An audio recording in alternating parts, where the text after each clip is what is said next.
शिवसेना आणि भाजपचा संघर्ष अगदी टोकाला जाऊन पोहोचलाय। एकनाथ शिंदे यांच्यासह शिवसेनेचे नेते भाजपवर टीका करताना कुठलाही मुलाहिजा ठेवताना दिसत नाहीयेत।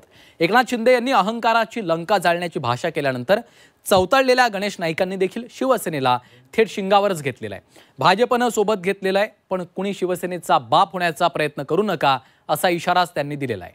पाहूयात।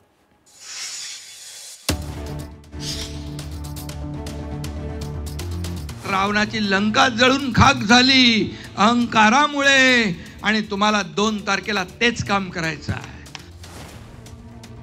जर कोणी बाप व्हायचा प्रयत्न केला तर त्याला त्याचा बाप। गणेश नाईकांनी शिवसेनेला थेट शिंगावर घेतलं। भाजपचा बाप होण्याचा कुणी प्रयत्न करू नये। गणेश नाईकांचा एकनाथ शिंदेंना थेट इशारा।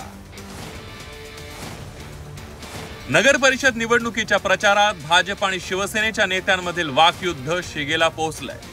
शिवसेना नेते भाजपवर जाहीर टीका करतायत। टीका करताना शिवसेना नेते भाजप मित्रपक्ष आहेत, सत्तेत सोबत आहे याचा कोणताही मुलाहिजा ठेवताना दिसत नाहीये। शिवसेना नेते दीपक केसरकरांनी निवडणुकीत भाजप पैसे वाटत असल्याचा आरोप केलाय।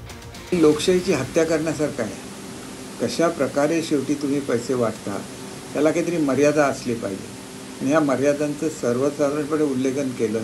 एवढंच नाही तर ज्या ठिकाणी आमचे तगडे उमेदवार उभे आहेत तिथे तर हा जर 15-20 हजाराच्या आसपास गेला तर एकंदर किती पैसे खर्च होणार याचा विचार केला पाहिजे।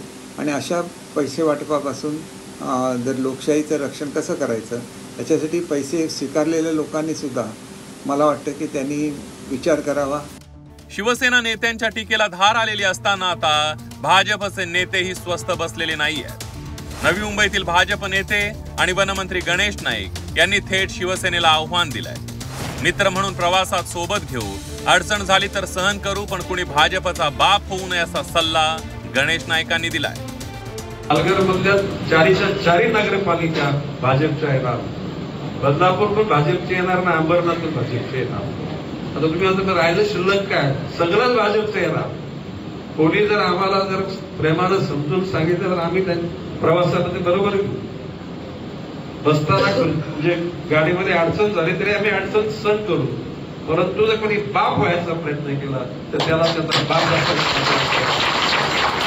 वास्तविक पाहता ही लढाई निवडणूक प्रचाराच्या पहिल्या दिवसापासून सुरू झाली आहे। सुरुवातीला शिवसेनेचे शहाजी बापूंसारखे नेते भाजपवर टीका करत होते, पण आता प्रचार हातघाईवर आल्यावर एकनाथ शिंदेंनी ही टीकेच्या तोफेला बत्ती दिली आहे। आता शिंदे बोलणार तर फडणवीस थोडे शांत बसणार। पालघरमध्ये त्यांनी ही आरेला कार्य करून टाकलाय।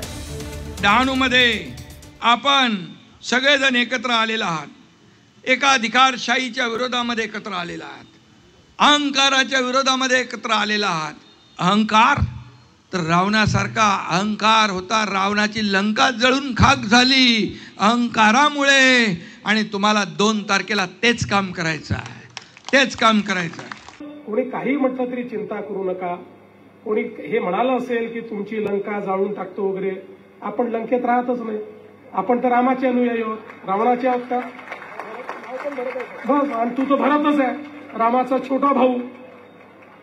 आता रामाच्या भावाची लंका असू शकते का? नाही। त्यामुळे अशा गोष्टी इलेक्शन मध्ये बोलाव्या लागतात, त्या मनावर घ्यायच्या नसतात। आपण जय श्रीराम वाले लोक आहोत।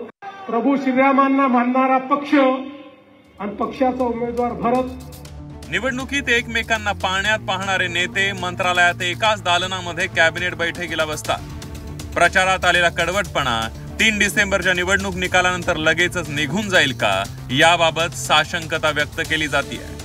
चंद्रशेखर भुयारसह ब्युरो रिपोर्ट, झी 24 तास।